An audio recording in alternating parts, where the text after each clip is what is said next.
Steve. How's it going? Also known as today's guinea pig.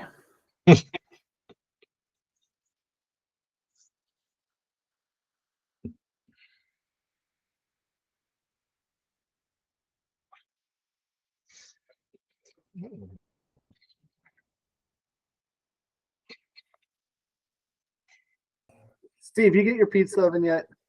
Oh, Rob, you are there. I never got it, Rob. You turkey. We put my pool in. I wanted to put it in by the pool, but I needed the gazebo. I needed the patio. I got the patio, and I just finished the gazebo, and so the pizza oven will be next year. Right. So I have a quarter of the expenses you had, and I didn't get my pizza oven yet, but I'm about to. So. Oh, you're still going to? Oh yeah. What the reason I've been holding off now is I swear with all the new versions that price is going to come down. Yeah, you think so? I do. That's why I'm waiting. So I'm waiting to see. Well, especially with winter coming up, I'm thinking they'll go down. But I mean, they made it through. Well, if you do see a good price, let me know. Maybe I will do it. Through 4th of July, Father's Day, and Labor Day, and we got no discounts on them. None. I checked every time. Rob, sorry I wasn't chatting with you. I didn't actually think you were there. And I got your note, Todd, about the subsources. So thank you. Yeah, sure. You'll send me what you need added, and I'll get it added. Awesome, sir.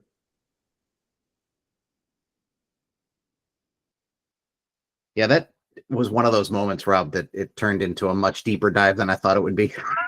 Oh, I know. It seems like such a simple thing. Yeah, it did. It genuinely did. Yeah. And then I started asking questions, and I thought, oh God, I have every question I'm asking has 4 more questions I have to carry on with. Yep. No worries. And then I started my email response to you like 4 different times.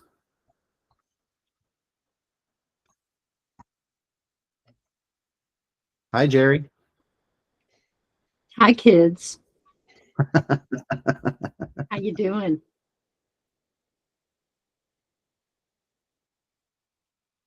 Hi, Dave or Zach. I'm guessing Zach then. Hi, Dave.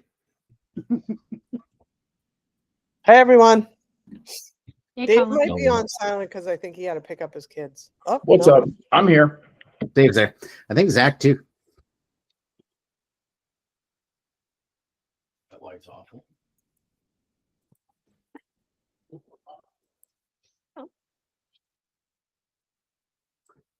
Hi, Rich. Everybody always comes on video calls just looking so dour. And they don't talk. Well, yeah, not even everybody turns their camera on. Which, Hi, Todd. How you doing? What's going on, Todd? Have you been well? Good. How's Connecticut? Nice. That was Colleen that said no one talks, by the way. Ain't that I, her? I said hi, You and did. you didn't respond to me after I said I did. I said hi, Jerry. Can you hear me and see my scowl? Yeah. Richie! How you doing, Richie? I'm doing good, buddy. How you doing? Oh, it's awesome. Glad to hear it. No complaints. You guys still spraying? Yeah. Good. Not shoveling snow yet, huh? No, up north they got snow. They're That's talking still got- 69 inches of snow at J Peak this week. Still Already yeah. at the peak. That's nuts. Yeah. That's crazy. I woke up Sunday morning and 2 Sunday mornings ago in Vermont to snow. Nice. It's always the stark reminder when I'm away in my car and snow falls on my car and I don't have my snow brush in my car yet. Thank God it was just a dusting.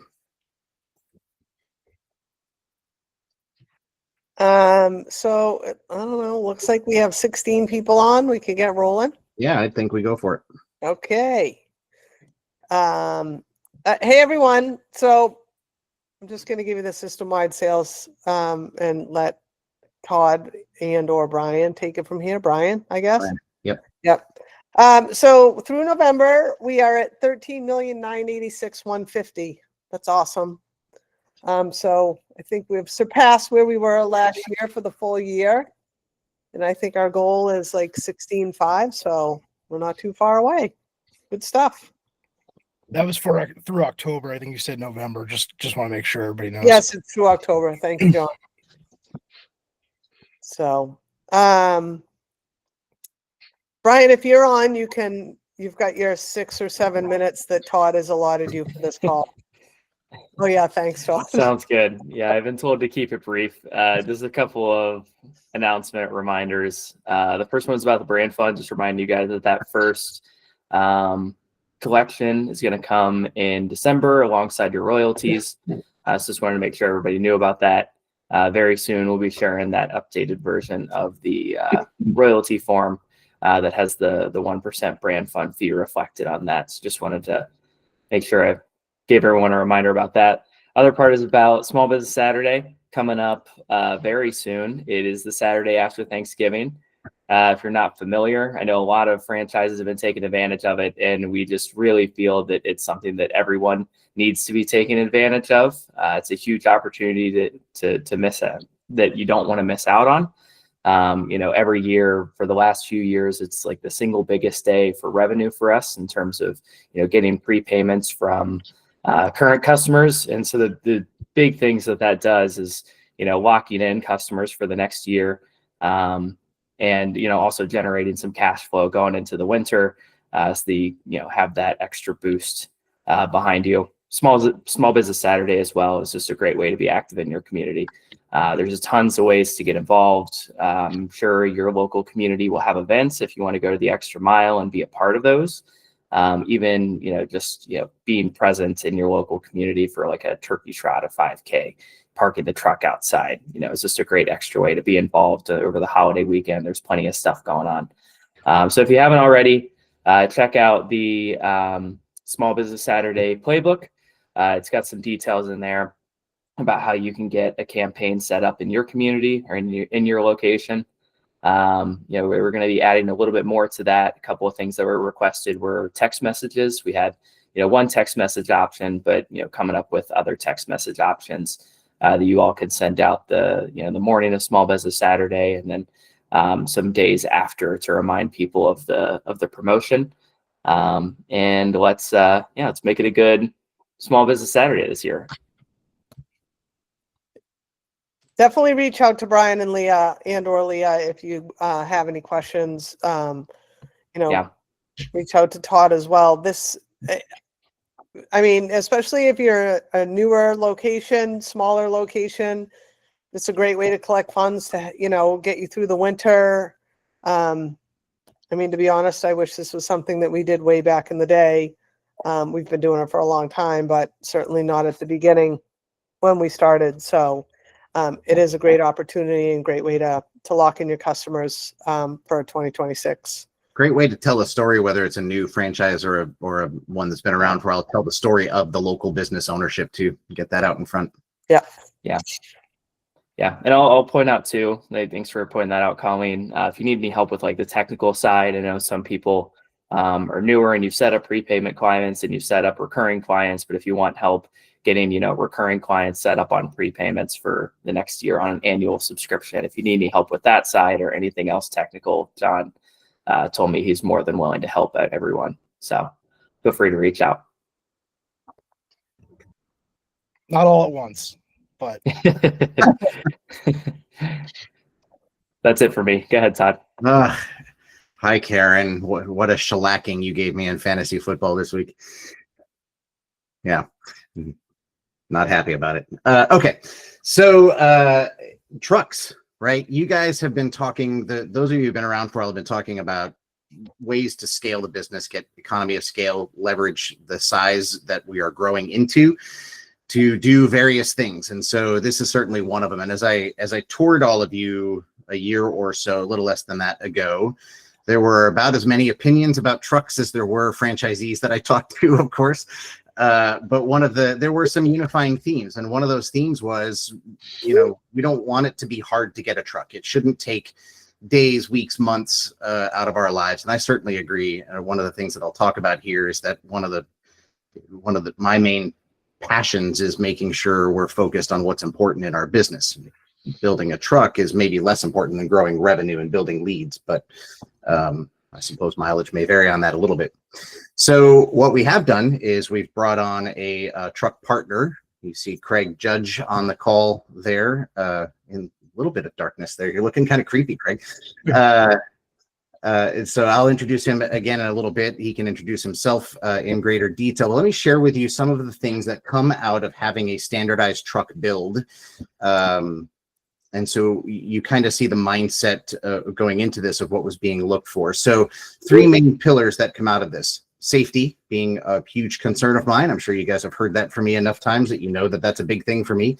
Branding and consistency of branding is particularly key in a home service brand like ours, and how you find ways to do that, but also cost, time or money, both impacting the cost. So let me talk about safety first. What we'd be looking for here with safety is a consistent first-in-class build where we know that the safety of what's being built onto the truck is considered first and foremost. Want to make sure that it is a larger scale upfitter, a larger scale dealership in terms of the chassis manufacturer having impact with the manufacturer, being able to pull a lot of strings there and get some ability to make a difference should the need arise when it comes to safety or quality of the build. A partner who considers the relationship with us to be a lifetime value and not transactional. We know that through our own work with our customers. I don't think we want somebody who's just interested in selling us a couple of trucks real quick. We're looking for somebody who wants to build with us for a long term and make sure that they are staying relevant to what we need and making adjustments and helping scale through whatever means possible. We want somebody who's not going to cut corners. I'm sure you could find Uncle Bob around the corner to build a truck who will tell you 14 different ways that you can save money on a truck build. You've all had those conversations. Some of you shared those with me as I talked to you all about trucks, but that's not great either, right? I think the truck is the last thing we'd want to cut corners on, that and the spray equipment and things that are really the value, that the necessary assets for our business. We want to think about how we scale up and how we can make sure that that consistency and safety stays relevant, because the bigger we get as a company, the bigger the target lands on our back. I could share stories with you at this point. I shared one with Colleen. She kind of implied, let's talk about that one, where there was an operation in junk luggers that had an accident on a major 5-lane highway in the couple of months before I left there, actually. If that had happened 5 years earlier, nobody would have known about it. But it happened later and we were bigger and the brand presence was much more known in that area and it landed in the news. There was an even worse story in Philadelphia, the same thing. It wouldn't have even been a blip on the radar if the brand wasn't well known. The more well known we become, incidents that happen, a safety issue, particularly, or some sort of negligence or whatever, becomes a major issue that affects all of us. If it happens in one location if it happens in Metro West and it lands in the news in the Boston metro market, that affects 8 other franchise locations and potential sales for that, right? So we all have to look out for each other. And if an asset needs to have safety considered first, I think we'd be doing ourselves a favor in terms of brand protection to consider that. Moving into branding. The trucks are our golden arches. We don't have a pedestal sign out front, a channel sign, chase lights. We don't have anything that customers really are going to see except for the truck. And instant recognition of what that truck looks like from a distance is a much more powerful tool than seeing a truck and not identifying it in any way, shape, or form. We don't want to miss out on that opportunity for sure. The appearance is powerful, but it has to be powered by consistency in terms of the color, in terms of the logo, in terms of the shapes. Even the shape of the truck itself can be recognizable if it's consistent. Wouldn't it be great if an Oh Deer truck was recognizable as Oh Deer even before you see Jane Doe on the side of the truck?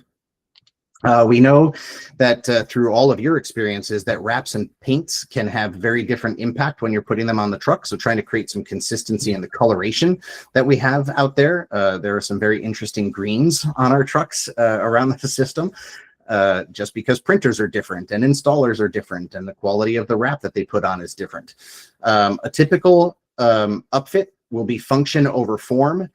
We benefit from balance of that, right? We don't, as I looked at all of your trucks, the considerations that you guys all gave me were function first. I totally get that. I'm an operations guy. It's arm twisting for me to think a little bit like Brian and Leah, where form has some impact too, and it does. So a balance between the two in that consistent build that we can play with is pretty important. We want to reduce message. I wrote it down in my notes as messaging conflicts, meaning we don't want the brand voice to be different from location to location. We don't want the logos to be different from location to location because that's not powerful. That's not how a brand scales up, and that's not how we grow fast and efficiently. Now the cost part, which I know you guys are most eager to think about with this, there is both cost of time and cost of money. While money tends to come first in our thinking, we do have to think about the value of our time. Imagine a world where there's no more wondering about where you're going to find your next build. I heard a story just today about Kurt spending, months looking around for a chassis and saying, why can't I find the chassis that I'm looking for, and so forth. That is what you've all gone through, I'm sure, on different levels. No more wondering about what's safe and what's correct. I had an email conversation back and forth with somebody who's trying to say, what about this chassis? What about this chassis? And frankly, you just have to go measure each one with a different wheelbase, with a different size axle, with a different a GVW built into the truck. Each one has a different impact that could have a different way that the weight distribution would work on the vehicle. And if there's no way we would have to keep checking that. And I'm guessing that a lot of the folks you worked with your upfitters probably didn't check through that themselves. Maybe they did, maybe they didn't, but now we know that would get considered.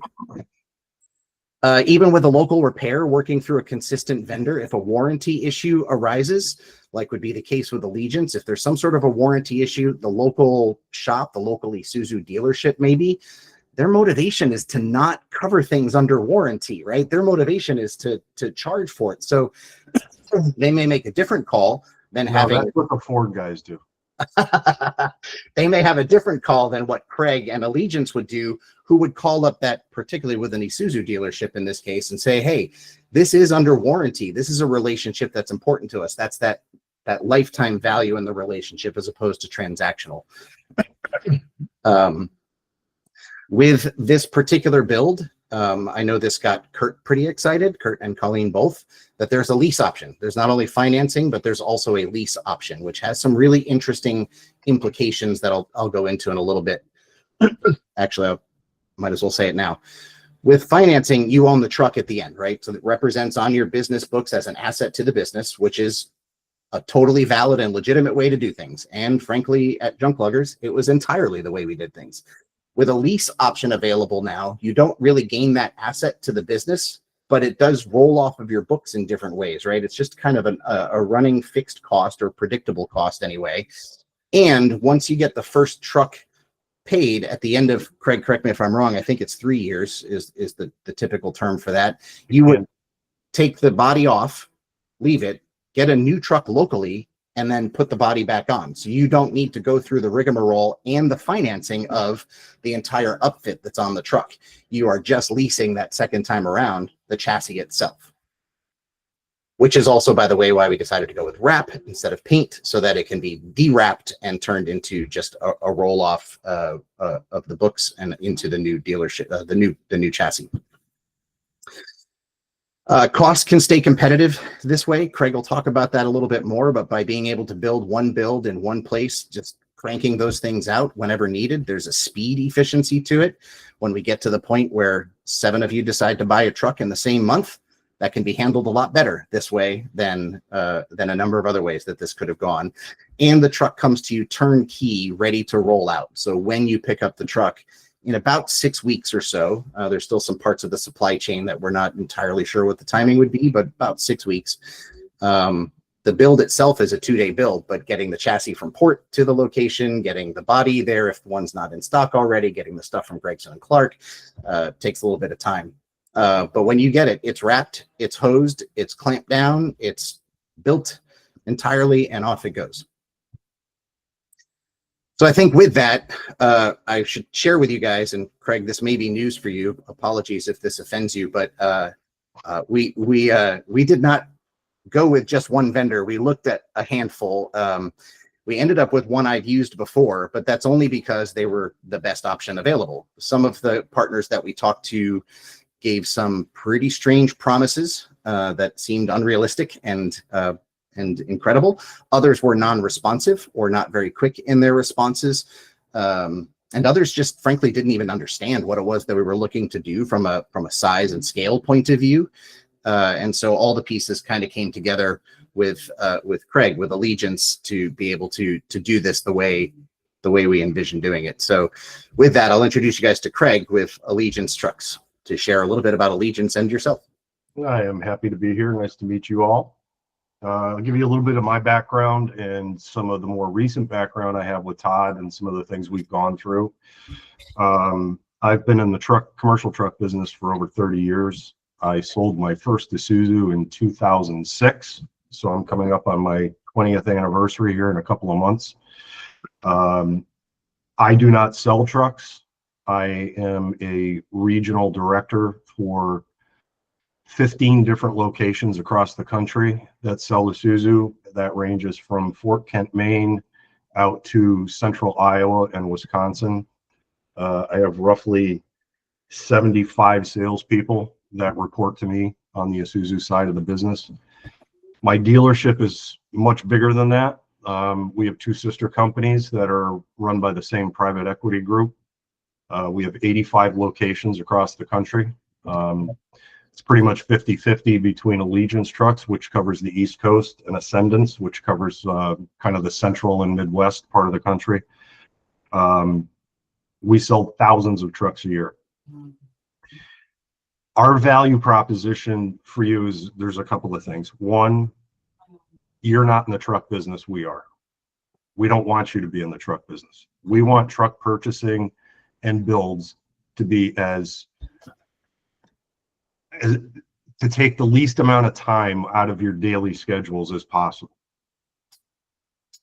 I've worked with Todd for several years, and I know Junk Luggers was a big company, but to give you an idea of how we scale, some of our biggest customers are Stop and Shop, Dunkin' Donuts, Staples. And these are companies that buy hundreds of trucks a year. So we have teams of people within the company that are used to scaling up, right? You guys are, you're a growing company. You're going to get bigger. We know that.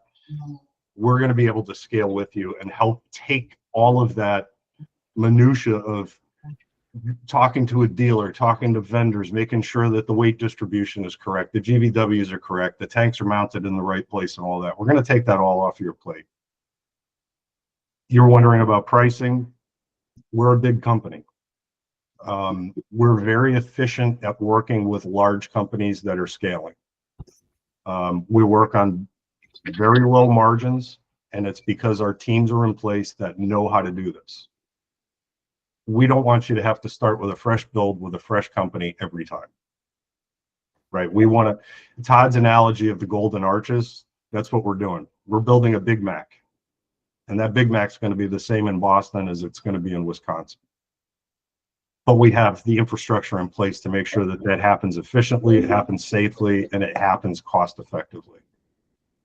So we've already done a couple of builds with you folks. We have a vendor that we do millions of dollars a year worth of business with that's handling the back end of the truck, as I'll call it. We've got a lot of different options for you. We do hundreds of millions of dollars with different finance companies, so we've got some leverage there. I also am vice chair of Isuzu's National Dealer Council, so I know just about every dealer in the country. If I need a favor, I can get it. And that's a promise that I can make, and it's not BS, right? I've experienced that. It's true. So I personally, I have a value proposition for you, but my company, if I get hit by a bus tomorrow, can pick up and run with this thing, and you won't skip a beat. Todd mentioned something about different options on the financing and leasing. That's something we're very good at. We do have a lease program. It's called a swap the body lease, and I'm just going to highlight that really quickly. We can structure it as a 3 or a 4 year lease. You're going to lease the truck with the equipment on it. During that course of 3 or 4 years, you're leasing the chassis, but you're paying for the equipment that's on the back of the truck, 100%. So at the end of that term, you own what's on the back of the truck. You have an option. You can buy the chassis for what that residual value is and keep it and keep operating it. Or you can turn it in, and that residual value is predetermined in the beginning when you do the lease. You can turn it in, take that equipment, put it back on a new chassis. Now, when you do the second lease, you're only leasing the chassis. So in 99 cases out of 100, the lease payment on the new truck goes down from the first truck, doesn't go up, which is a pretty unusual situation. The caveat I'll give you is that in this environment post-COVID, lenders have really tightened up their lending requirements.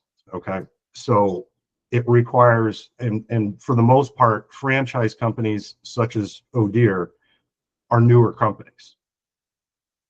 Commercial lenders do not like lending money to companies that haven't been in business for 3 to 5 years. We are able to work with the lenders that we work with. Isuzu Finance is one, Hitachi Capital is another, M&T Bank is another. We're able to leverage the size of our company and get things done that a lot of dealers can't get done. And I'm not making you promises. I'm just saying that we have that power. I have a finance team that I think is probably the best in the country. And that says a lot because there's some really good finance people out there. We know how to build trucks. We know how to spec them. They're going to be safe. I love the branding that you have. And to Todd's point, what I would say is just in the back of your mind, think of what a Boar's Head truck looks like. You can see a Boar's Head truck coming down the road 5 miles away and you know what it is. And you don't have to read Boar's Head on the side. So the branding part of it's big for us. We have vendors that we work with that do all the graphics, that'll get it all done for you. You're not going to have to do anything. You're going to fill out some paperwork with us. In most cases, in most states, we can take care of all the registration and handle that, take that off your plate, get the inspections done if they're necessary. So I'm really excited about it. I know that we can bring a lot to the table. I can't stop you from, going to the local dealer down the street. Todd probably could, and Kurt probably could, and Colleen probably could. I can't. That's not my thing, but I'm here to help you. I'm here to support you. And I have a full team that's ready to do the same. So. Yeah, you guys probably want to see some pictures, right? So let's talk a little bit about the build that we landed on here. Real quick, Todd, I'll say, just listening to in the past, 25 minutes, one thing that I think everyone can get out of this is time. Work on your business, not on your location. Don't worry about the trucks. Obviously, Craig's got it handled, and Todd's got it handled. So, like Craig said, sign some papers, pick out what you want to do. You want to buy it, you want to lease it, whatever. And just get it done. It's a super seamless operation. But why do you want to get into it? I've been doing this for 18 years and I hate looking for trucks. It sucks. But to be able to just go, hey, here you go, sign on the dotted line. I'm going to do this. I want it wrapped. I want this. It's awesome. Yeah, thanks, Kurt. So where we landed with this is the culmination of feedback from a lot of you. Trucks was a big series of questions I asked when I was visiting you on location in a lot of cases. Again, so many opinions out there. So I get that this isn't going to hit the mark for everybody, but I think it hits the mark for most everybody. We landed on an Isuzu NRR 14.5 GVW.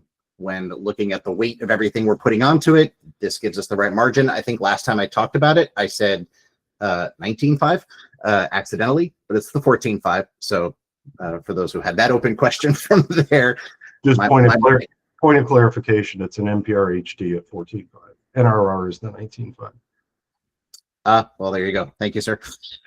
You have an option of gas or diesel. You have an option that has deer and tick and mosquito on the truck, and one that's just tick and mosquito, more for the scaled up fleets and other needs like that. You know, we know we're looking at the new deer wrap that Leah and Brian have been working on for vans and stuff, still trying to figure out where all that's going to go. But with that in mind, you have both of those options. The way the build worked out, you might recall last time I talked about this, that we had discovered that at least on this truck and very likely on others, because actually the weight distribution got more challenging on a traditional cab vehicle, that we had to move the tick and mosquito tank back, which is when it's full, the bulk of the weight that the truck is carrying. But on top of the front where the engine is and a body driving the truck, there was a lot more weight up front. This needed to be moved back. The interesting thing about that, once we got over the emotional reaction of, oh my God, this is different, this is going to look so weird, it really opens up the door for a ton of branding opportunities. You can see a little bit of it in there, and I'll go through some pictures where you can see how much branding now is open. Brian and I had talked at one point about putting a steel, when thinking with the tank in front, putting some steel shields on the side of the flatbed where we could put Jane Doe on the side, but then there's operational difficulties that come with that. So this was kind of a nice happy accident. The Isuzu has a smaller turn radius, and whenever I've been out on the road, I'm amazed at the number of small areas that these trucks have to go. A lot of cul-de-sacs, a lot of K-turns in the middle of roads sometimes, some pretty tight stuff that the turn radius of a cab over model like the Isuzu really helps out a lot with, versus the traditional. The Isuzu is considered a highly safe chassis. There are a lot of things like, you know, the way the belts are and so forth. I've heard the details of it. I'm sure Craig would be happy to talk more about that if you guys have questions, but there's a lot of safety things built into this that to me make it a strong consideration just in and of itself. And then when we were reconsidering the build and considering the things I'd heard from franchisees, there were some nice enhancements that we were able to put into this. So here's a more close-up picture from the rear of the truck with an actionable phone number and website right on the back that people are pulled up to. Really high visibility for Jane Doe that we didn't have previously on both sides of the tick and mosquito tank. Yes, Jerry. What are the sizes of the tanks, Todd? This is a 500-gallon tick and mosquito tank and 100-gallon deer tank. Okay. The toolbox rocks. This is not a cheap toolbox that's going to fall apart anytime soon. This thing is really solid, big enough to hold a couple granular bags and a spreader for sure.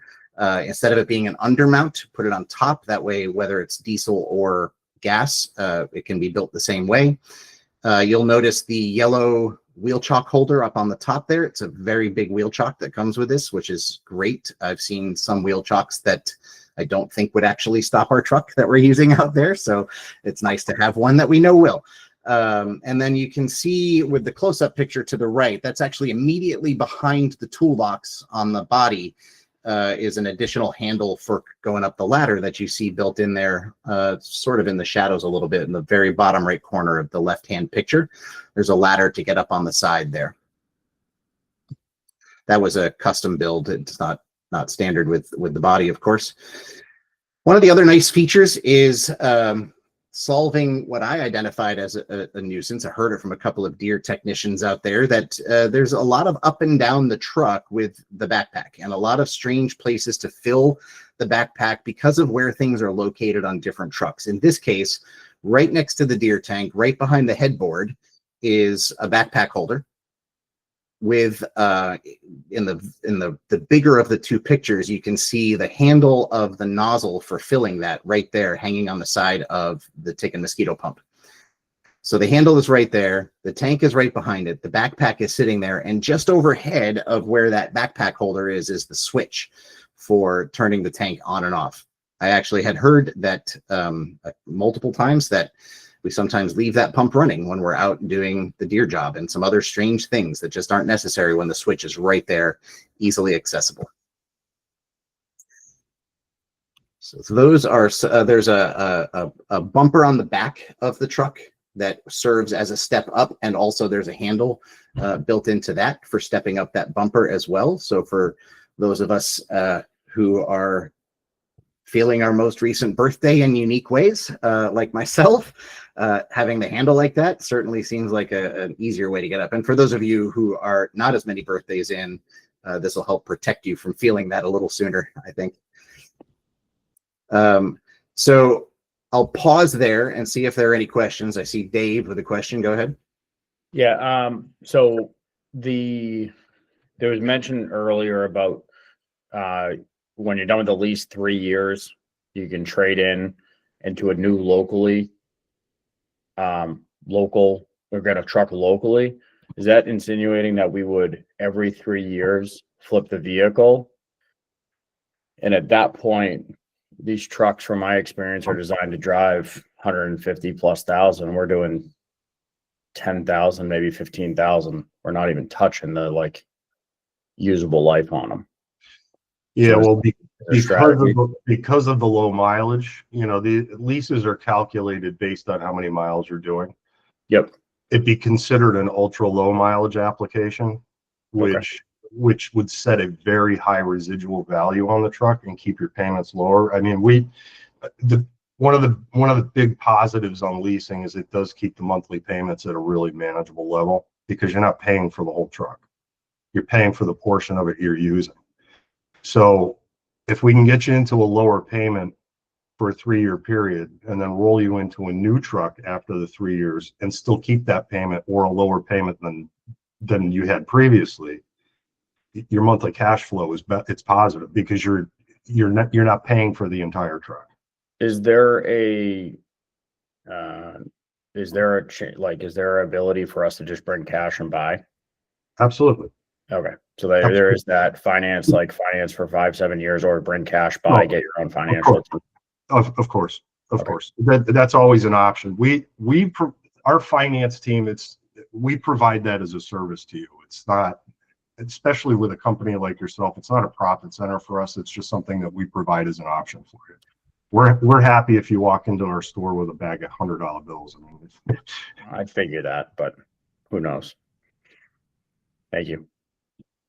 And the 3 years is not set in stone. There's lease terms from 3 years to 4 years to 5 years. There's other types of leases, and your accountant can tell you if it's better for you to lease or buy. We're not accountants. That's not what we do.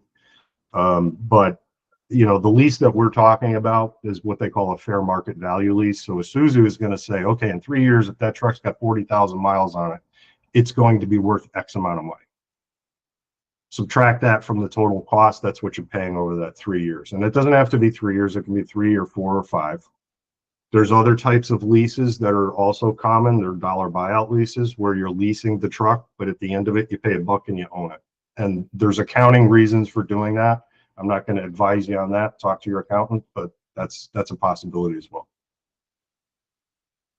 Similar thoughts of portability too with the wrap, and again, I know there's opinions about paint out there. Kurt and I actually debated that back and forth, and both of us changed our opinions, I think, twice in that discussion. But the wrap has an interesting byproduct where consistency of who's printing it makes a big difference. And so with this provider who's printing the wraps here locally, they can also just print the panel that needs to be replaced and send it to you, and you can find a 3M installer locally to fix it, which is a lot more a much better price point than repainting things when damage occurs. Well, but you would go through the printer though to make sure that it's printed with the right color. The wrap, I mean, that's another factor in the lease too, because residuals go up when the truck is wrapped versus painted, because you're essentially hermetically sealing the chassis. Yeah. And when you're done with it, that wrap gets pulled off and the truck's brand new underneath. Any other questions for Craig or myself or Kurt or Colleen? Can you choose options for the truck for tank size and stuff like that? I'm sorry, Rich, I missed the beginning of that. Can you choose options for the trucks, like different size, like a 725 tank or different size? Yeah, well, with the 725 tank, there comes now a weight consideration, right? We definitely looked into what kind of options we could apply there. But remember, we're going for scalability here. And so the less options there are, the less, the less we have 25 different ways that the truck could get built, that the upfit could get done, the faster, the cheaper, the more consistent, the more safe, the more reliable the build is going to be. So we really have limited the options, at least at this point. I'm happy to entertain an idea. I can talk to Craig and the upfitters to see if it's something that creates a lot of difficulty. But from this truck build, remember that there are downstream supply chain considerations to the tune of, I think, 4 different companies that all feed different parts of this build. And so every time we change one thing, there's a potential downstream breakage in the supply chain that something could go wrong, create delays and stuff.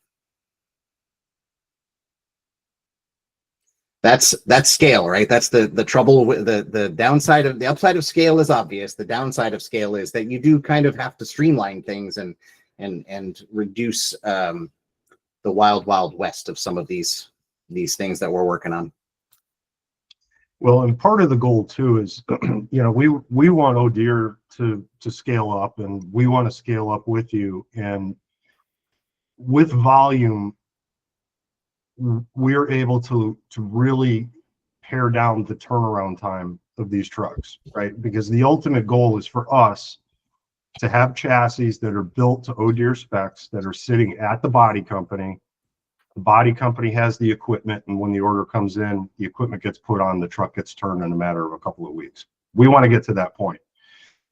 The more we start jiggering with this option and that option, it makes it tougher for us to do that. So look, if you guys decide tomorrow you want pink trucks, we can do that. It's just going to take more time, right? So the more we can standardize, the faster we can make this process move. So, that being said, in Minnesota, you're going to need trucks that have heated mirrors and engine block heaters. You're not going to need that in Daytona, right? So there's got to be some flexibility on our part. And we'll try to do that on a cost-effective basis and not add more time to the builds. We'll do that to the best of our ability. Thanks for asking, Rich. I know it's not the sexiest answer back, but any other questions before we pivot to our other big subject of the day? I just want to jump on and say thank you to Craig and Todd. Good job. I know that this is something that many of our, especially for lack of a better term, our legacy franchisees have been looking for. A single point to just purchase a truck and have it ready to roll. So I think this is going to be a great option. And just like anything that we continue to do, the more folks that work with Craig in the future when they need a new truck, the better off we're going to be as a system, as far as being able to leverage economies of scale. So as we continue to grow, Todd's putting in place relationships like this that are only going to bring value moving forward. So I appreciate that. Just to go back to Todd's McDonald's analogy again, we're looking to be your truck drive-through. That's it. Yeah. Yeah, I had a slide at one point that Leah fixed for me, and she didn't get the joke because it's an older movie. But do you guys remember Coming to America with Eddie Murphy and stuff? McDowell's, right? We don't want any of our trucks to look accidentally like McDowell's. We want it to look like McDonald's. So yeah, the joke would have landed with, I think, 60 to 70% of us, but not everybody, maybe. And I do think it's worth noting, Todd, I know you didn't put up an itemized list, but there's all the things on the truck come ready to roll. Your chalk block, whatever that is, I think that stops the truck from rolling down the street, but like your cones and everything are there. So there's nothing you really have to do, which is fantastic. 100% completed for sure. I most likely missed it, but do we have like a rough cost of what that build is? Not a monthly. You didn't miss it. This is the base cost before financing and leasing changes happen to it. But the gas truck, this is all in. I'm really worried about the sticker shock of this, but when you consider the Gregson and Clark pieces all in, the wrap, the cones, the wheel, everything on the truck done, ready to go. 79,000, 76 if it's just the tick and mosquito tank. And for diesel, it's 89. And I didn't look up the one tank version of that, but it's like 80, 86 or something. I'm sure. And keep in mind, folks, that pricing is very fluid right now because of the tariff situation. And, you know, the last two trucks we did, they did have some tariff surcharges added to them. We don't know what's going to happen with that. They could go up, they could go down, they could go away. We just don't know. But know that as a dealership, Allegiance's price structure will not change regardless of that. We make a very small profit on these trucks, and that will stay consistent. If the manufacturer's numbers move up or down, if the aftermarket vendor's numbers move up or down, that could change the price of the truck. But our price that we structured for Oh Deer does not change. Is there a volume buy in terms of if there was not as an individual franchise, but overall as a company, Oh Deer does have there's an established volume discount, which can change over time. If the volume increases, we can keep reapplying and increase those numbers. I will be going through a process in the next couple of days of reapplying for your fleet assistance because they just came out yesterday. Isuzu came out with some pretty strong retail incentives. So normally when that happens, I can go back on the fleet side and say, okay, you put more money on the table for a guy off the street. How about a little bit more for our big fleet customers? And Todd, you said 79 for the dual?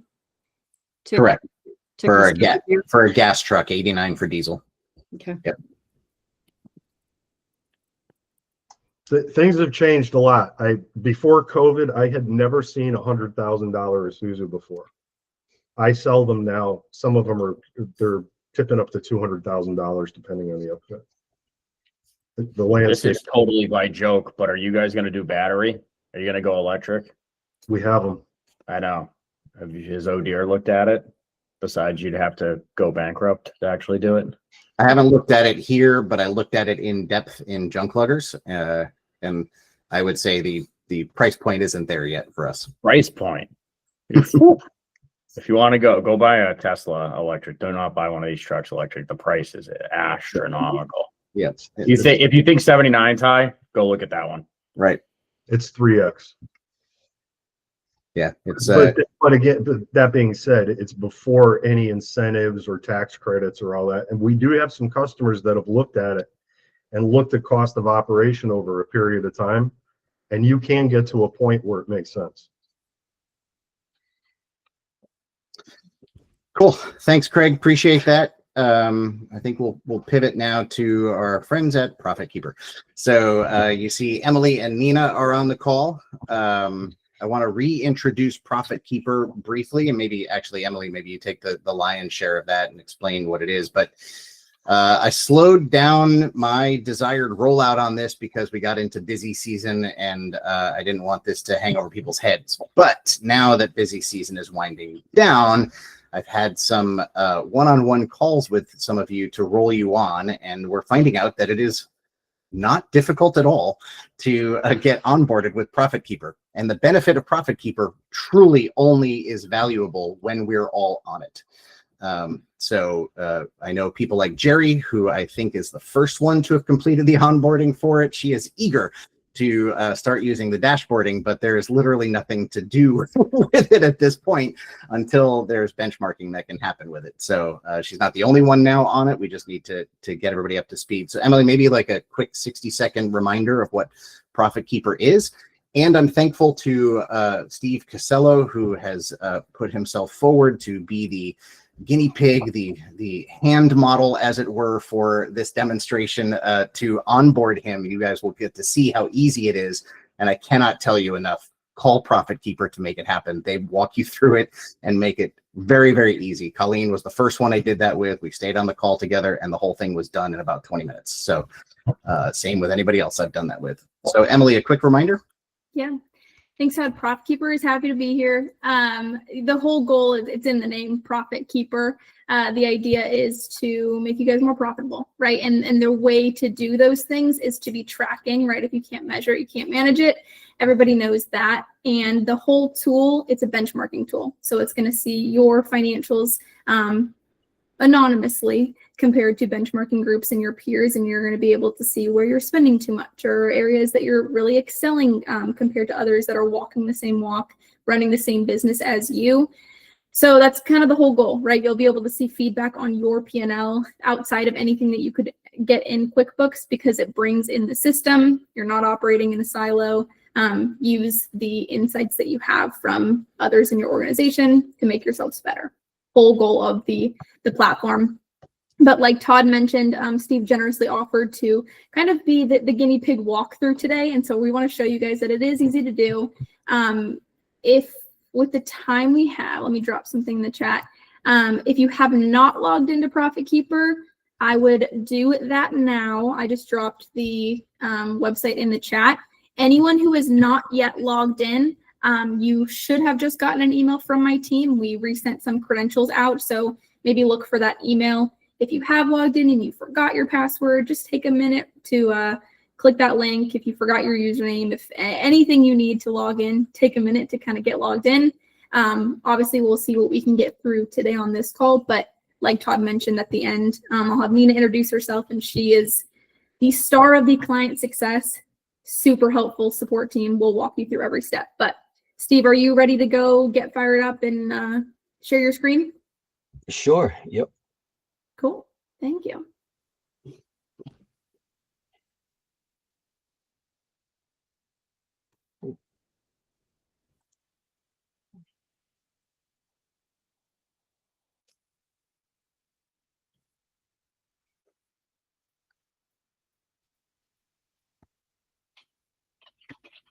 All right. Let me log into ProfitKeeper.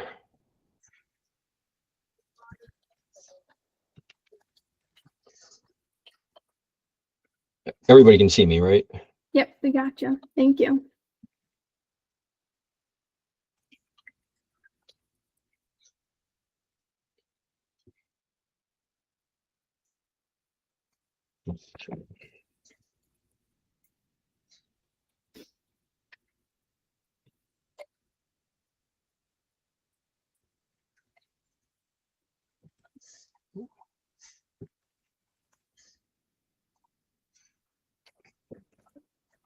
Amazing. Okay. So the first thing that you will see when you log in, and if you are following along, you should see a similar screen here. You will see your to-do link. So this is going to have a month that you are set to start reporting from. They're collecting historical data because that's the benefit of the tool, is to give you trend analysis and month-over-month comparisons. So what you're going to do is click on that link on that home screen there. That will take you to this page. This page can be ignored. This is a manual entry screen. I would avoid that like the plague. Click on the import button on the right-hand side. And then all of you are on QuickBooks Online, from my understanding. So click on that second option. And then a huge button is going to pop up, and that's going to be essentially where you establish the QuickBooks connection. This is a read-only connection. Nothing done in ProfitKeeper can change a single thing about the way that you keep your QuickBooks or the way anything is categorized. Read-only connection, secure. And Steve, I don't know if there's a pop-up on your side that we're not seeing if you're putting your credentials in. I'm sorry. Yeah, there is. Is it not? No, no worries. Yeah, no worries. That's okay. We don't need to see your login information to QuickBooks. But for everybody else following along, you'd click on that and the credentials would pop up. You would establish that connection. And then ProfitKeeper is going to pull in that month's data. So essentially, I think for Steve, it was February of 2025. So it's pulling in that February P&L. Yep. This location section, it would show up if you have if you're a multi-unit owner and you separate out your books. There may be more than one in here, but for most, just pulling and mapping your location under your territory, and then click on next step here. And this is going to pull in your P&L. So everything in your QuickBooks is going to show up on the left-hand side in your P&L for that month. And then the corporate standard chart of accounts is going to be showing up on the right-hand side here.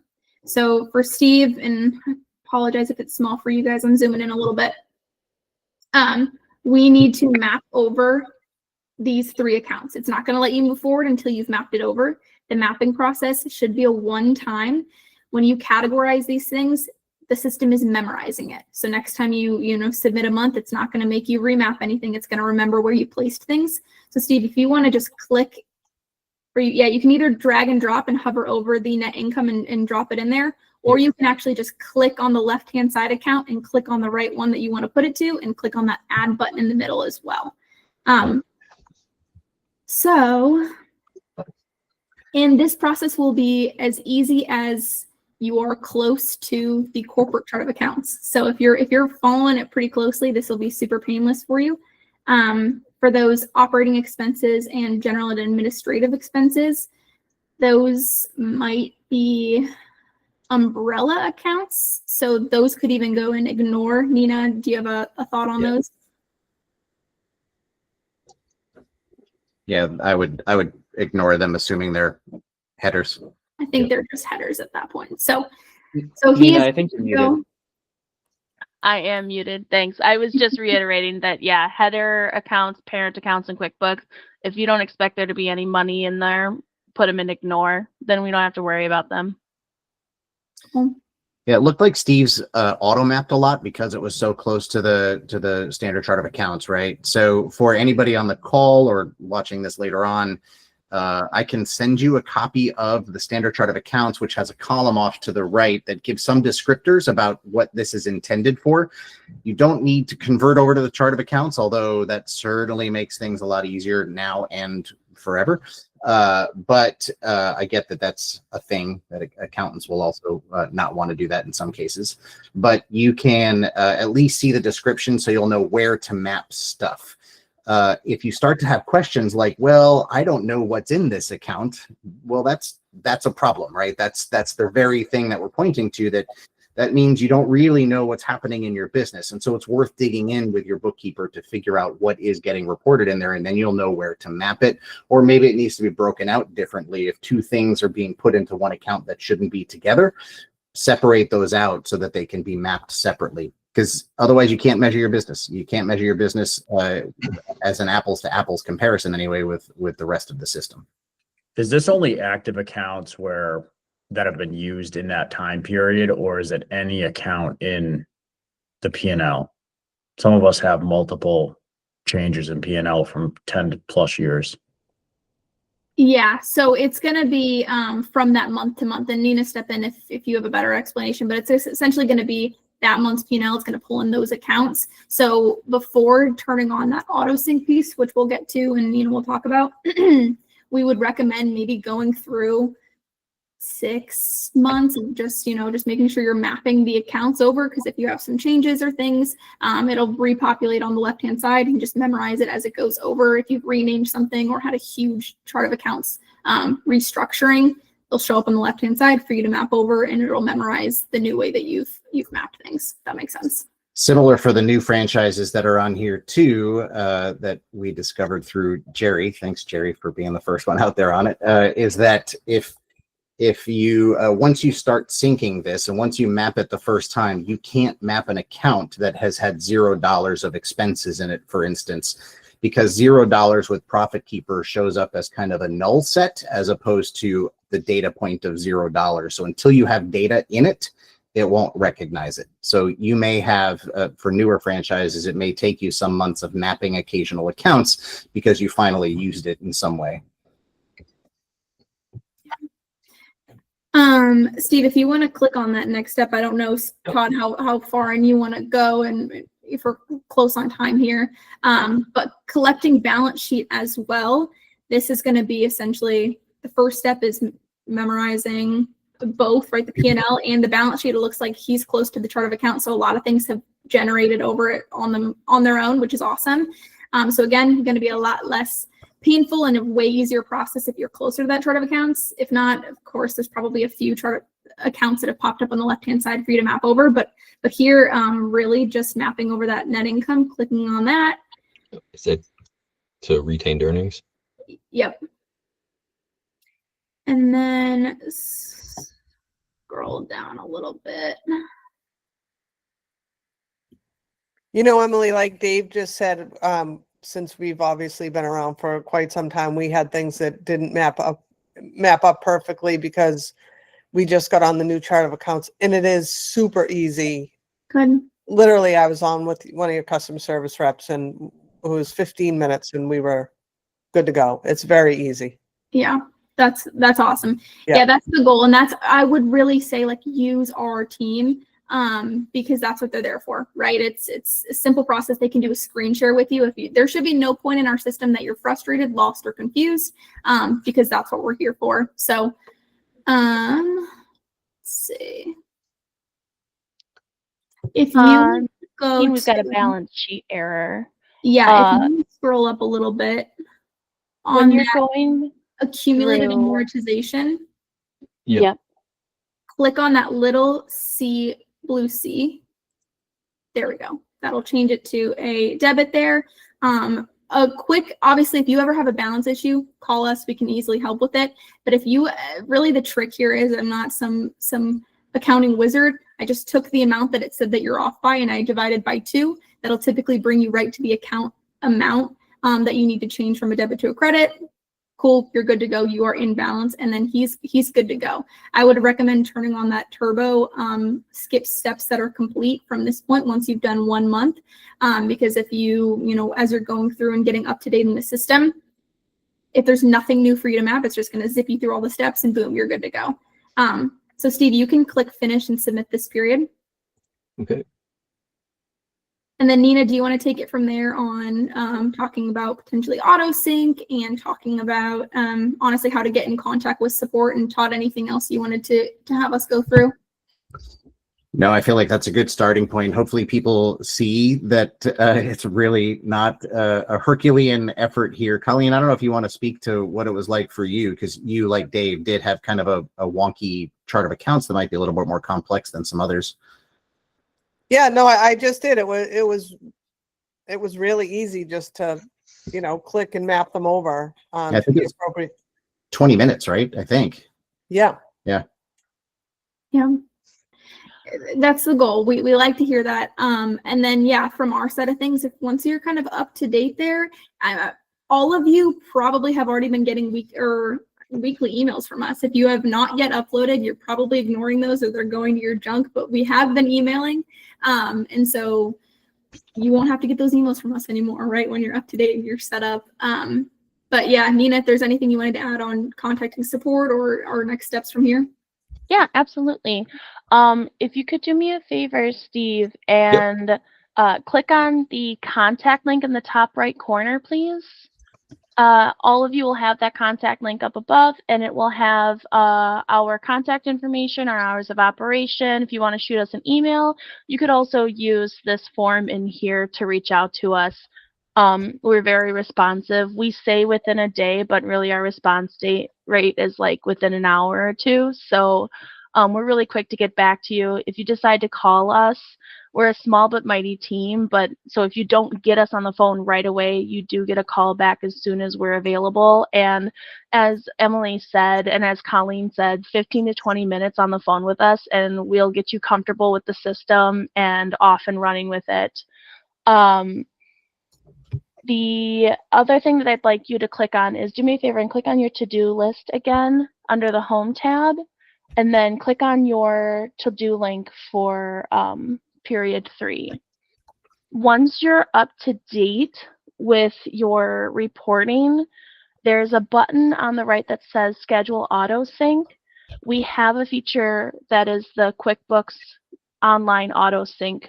So once you're up to date and you've got in through October now, we can set this auto sync and you'll be able to just kind of like set it and forget it. If you got that 6 to 12 months of historical data in there, what setting the auto sync will do is it will set ProfitKeeper to go into your QuickBooks on the 30th of each month and grab that P&L and auto map it for you.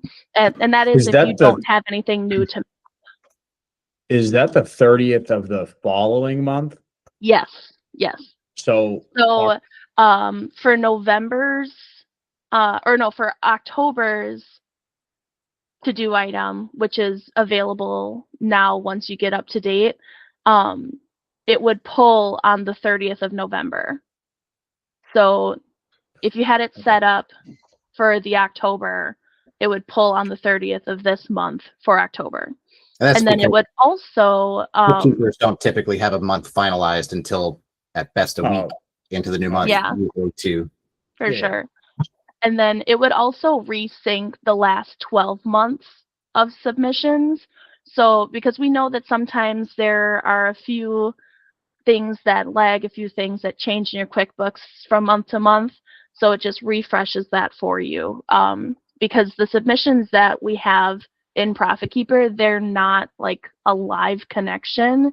It's when you submitted it. It's the data that you had in your QuickBooks at the time you submitted it. So if anything changed for like through the next month, it'll all get refreshed with that auto sync feature and activated. And that's also something, if once you get caught up, if you want help with getting that set up, give us a call. Me and Andrea, we're really happy to walk you through anything. It'll resync the numbers. It won't resync mapping though. Like if something changed on the mapping, that has to be done manually from the beginning through the end, or? It depends. So if you, let's say, Jerry, you're all up to date in the system and you decide that you needed to remap something from start to finish. If you remapped one of your submissions and then decided, you know what, I'm going to let AutoSync take care of this the rest of the way, it will take the mapping report that's like the most recent and it will remap everything. Oh, okay. So as long as that's the most recent mapping that you did, it will carry through to those last 12 months. Okay, good. Mm-hmm. I did it manually and it was, I made and that's perfectly fine. And actually, that's a really good call out, Jerry. Do me a favor, Steve, and click on the view history icon underneath the reporter tab. This is where you will go to view all of your historical submissions, and each submission has that tiny little edit link to the right. And that's the link that you'll click on if you ever need to make any changes to that submission. If you need to update it, if you need to fix the mapping like Jerry did, you'll click on the link and you'll go through the motions as if you were submitting for the first time by clicking the import button, clicking through next steps to get to step 3 and remapping what you need to do from there. At this point, as a team, we just need the data getting in there, and then on a later call in a couple of months before 2026 kicks off, we'll probably have maybe some folks from ProfitKeeper back on to show us how to use it and what we can get excited about it with it, what the dashboards look like, the metrics and analysis that it gives us. But there's nothing to look at right now until we get that. So that's the next step. Mm-hmm. That is the fun part. The fun part. We would be happier to come on the call and talk about everything you get out of it, the fun parts of it, what you get to play around with in here. But also we're gonna start looking for 2025 P&Ls pretty soon, so we can start putting our item 19 together and do some analysis with you guys and stuff. And this makes that a whole lot easier for you once this is. Todd, you just took the words right. Did I? I was getting ready to close with that. Go ahead, say it again. It can be said again. No, you're good. You're good. Thank you. One shout out, Todd, you mentioned that you were going to send out the approved chart of accounts. I just wanted to let everybody know that it is available to them in ProfitKeeper under the reports tab. So under that reports tab, there is an approved chart of accounts, which is under the general ledger report category. And there you'll be able to see all of the really awesome context help that Todd has included. And you can save that file as an Excel. You could save it as a PDF, print it out, do whatever you want with it. I find that it's helpful to have out when you're mapping for the first time, because then you can kind of see all of those different categories and the context help that has been offered to you for those categories. So to put a fine point on that, you do not need to move to the standard chart of accounts if you're not on it. You may find that the way your accounts are broken out could become complicated with trying to get it in the chart of this chart of accounts and this ProfitKeeper, but you can map your current chart of accounts potentially as it is fairly easily to make it match the standard chart of accounts in ProfitKeeper. Mm-hmm. So don't Well, let I know there's a lot of folks not on the call, but Todd, I do think we should talk about putting a deadline on getting everybody up and on this. Yeah, I mean, I'm going to be calling everybody who's not Yeah. on this and talking to them individually about it. So yeah, cool. We're also going to be calling about Small Business Saturday. Yeah. How far back are you asking people to? I mean, obviously, me, I just did my first month in February, Yeah. but how much historical data are you asking for? Yeah, Emily, correct me if I'm wrong, but January of 2024 is what we're going back to. That way 25 can immediately have comparative from year before. So you do not need to put, I know one location has literally put in just January of 2024 and then nothing synced going past that. So that's the right month to start and then everything forward from there. Yeah, that I think is the goal. And if there's, for some reason, you don't have data in that month, obviously your effective date should be when you kind of open your locations. But if there's any issues with January 2024 and you need to move it to February, whatever it is, let us know and we can kind of edit that effective date for you. But any other questions? Thank you, Nina. Thank you, Emily. Thanks. Yeah, absolutely. Look forward to hearing from you guys. Yep. Thank you, guys. Take care. Bye. Colleen, any final thoughts? No, I think we're good. All right. Thanks for Thanks, joining, everybody. everyone. Happy Thanksgiving. Oh, yeah. Bye. You too. Thanks. See ya. Happy Thanksgiving. Have a good one.